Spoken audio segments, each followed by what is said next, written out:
Aspect ratios. What are they and where do they come from?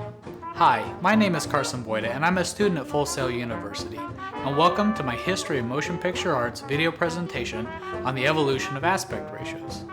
When we talk about 4:3, 16:9, or 1.85:1, we're really just talking about the rectangular shape of the video image or its aspect ratio. The standard definition TV that's been around since the mid-1950s has a 4:3 aspect ratio. That means that the picture is 4 units wide for every 3 units of height.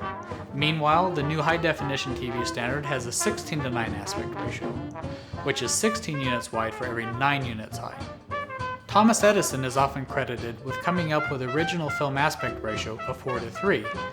It is also important to note that ratio was modified from its 1.33:1 aspect ratio to 1.37:1 in order to accommodate for sound.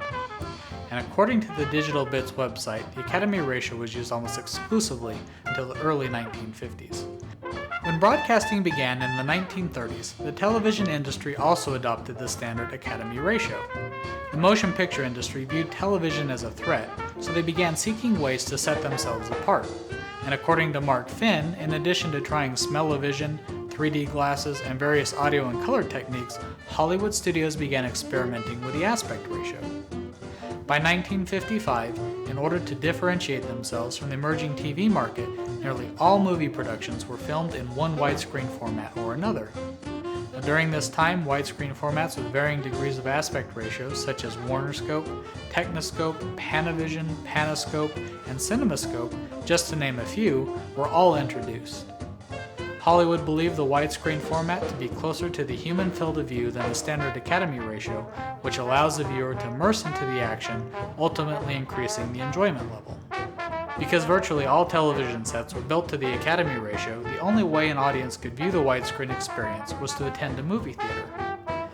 The most prevalent aspect ratios American filmmakers deal with today are 1.37:1, 1.85:1, 2.35:1, and most recently 1.77:1.